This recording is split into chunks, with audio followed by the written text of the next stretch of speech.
This is the Star Wars The Black Series from Star Wars A New Hope. Yavin 4 outfit, awarding ceremony outfit, Princess Leia Organa. I guess I should get. This one was actually pretty interesting. The main reason I wanted to pick up this figure was for that head sculpt, if at all. No other accessories except the medal, obviously, since she's in an awarding ceremony, but she's looking actually pretty good. And here is Princess Leia out of packaging, and wow, this figure is actually a pretty good figure. I think it's one of the gems in the wave. Now, a lot of collectors, at least out here in Manila, have been snubbing this figure. I think it's got to do with the release of the retro carded Power of the Force versions, and a lot of collectors I think have already pre-ordered that, or they prefer the retro packaging over this, but I thought it came out very, very nicely. Now, first off, obviously she does not come with these accessories.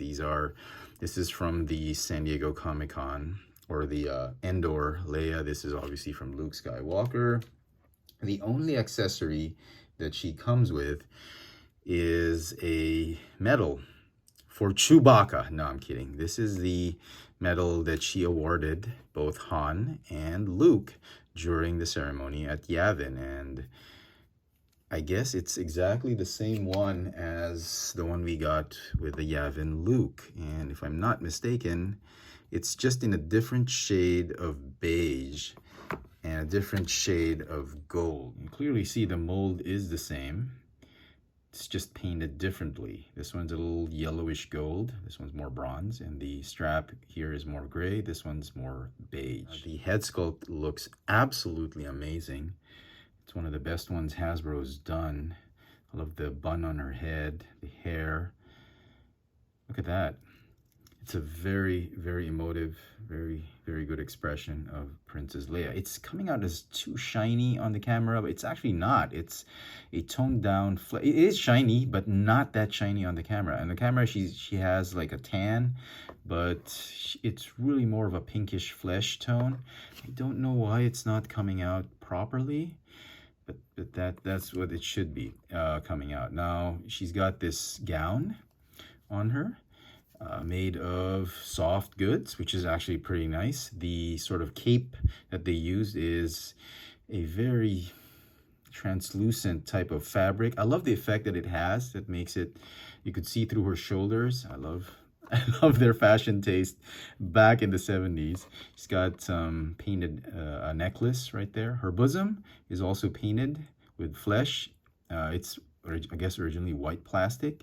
I'm glad they didn't do a separate piece for the bosom like what they did with the Black Widow, the white costume Black Widow. She's got a belt. The lower part of her gown is also made of soft goods, and if you can clearly see, I don't know if you can, to me I can clearly see it, but in the camera, I don't know if it's coming across, but you can clearly see her underwear underneath that gown. And I thought, this was a nice mistake. It's supposed to be opaque, but I guess they were saving and scrimping money on the soft goods. And this is the standard soft goods that they used. And it's coming across as a translucent gown. This is actually very good fashion sense. This, in the fashion world, this is a nice way to make the gown look sexy if it's covering a lot of parts on your body. And it gives it that very nice feminine touch, a very, very nice sexiness to the gown without really revealing too much. And I thought that was a nice mistake. It was a nice touch, I guess inadvertently done so, but it's really pretty cool. Obviously, if you want to avoid this, they should have just molded her hip piece in flesh tone. If they had done it in flesh, just like in real life, if the material of your dress is a little bit is white and it's a little thin, you don't want to wear white underwear. You want to wear nude underwear so that it doesn't come off as this. They should have probably molded the hip piece as nude. I'll show that off. It's actually very nice that they made flesh plastic for the legs and that white crotch piece. They've also molded in some shoes, some Cinderella silver shoes. Nice pumps. Although I'm not entirely sure if these were the actual shoes she wore. There's no way to look at it, but it would have been nice if they were strappy sandals. You know, I don't know. Would have been better. I think it would have matched the gown, or maybe some stiletto heels instead of these pumps, but who knows what they did. The legs and the hips do look familiar. I'm not sure if they're the same mold as the Slave Leia. The Slave Leia, she's got a bigger bottom molded in. I think it's new. It just looks very similar. Let me give you a good shot at that. Oh, it's definitely new. She's put on some weight, I think, in Return of the Jedi. I'm kidding.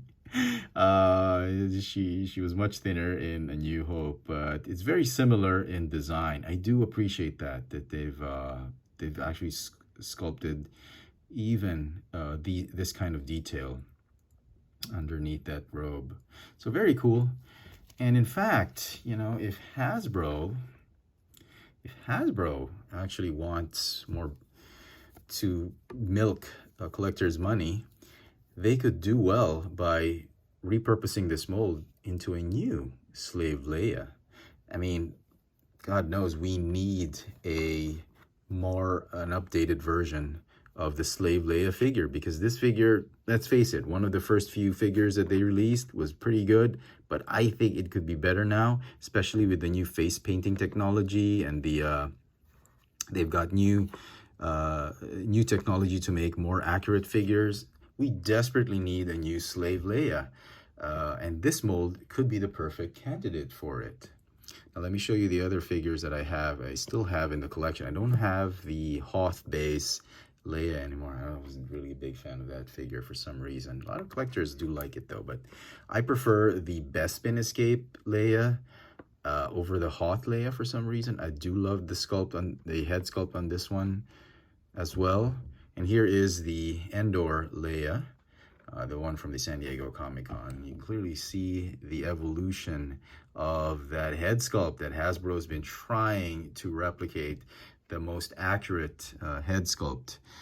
I don't know, my favorite is still the Bespin Escape for some reason, but this Yavin Leia is actually pretty good, Endor is also pretty good, so we desperately need one for this body. Can you swap heads? I'm not even gonna try it. The figures, this figure is too important for me to ruin. I'm pretty sure I'm gonna break it. I'm gonna break the figure if I try swapping the head, so I'm not gonna do it. I doubt you could do it because this uses a very old ball joint compared to the newer one, so maybe customizers can do it. Who knows? But suffice to say, this is one Leia figure that you got to add to your collection of Princess Leia figures for the Black Series line. Let's quickly run through articulation of the figure. The neck is on a double ball joint. I think this is the new ball joint that they employ. Ball joint up here and a ball joint down there. Ball jointed upper torso. Shoulders go in and out, forward and backward. Elbows swivel and bend more than 90 degrees. Wrists are on swivels. The left wrist goes in and out. The pistol grip wrist on the right goes up and down. And as I've shown you earlier, the hips are on ball joints. You got thigh swivels, double jointed knees, and you've got the rocker tilt as well as the up and down ankle motion. Some final thoughts on this Princess Leia Organa Yavin 4 awarding ceremony figure. I think it's a great figure. I definitely do. It's going to get a 10 out of 10 for me. I really enjoyed this figure. I think it's well designed. One of the better head sculpts for Carrie Fisher that we've seen as Princess Leia. And it's a great addition to any Black Series collection, especially for the hardcore fans of Princess Leia. Let me know in the comment section what you think of this Princess Leia figure, and hit that notification bell so you never miss out on any of my latest video reviews. And if it's your first time here, please subscribe. Thanks for watching.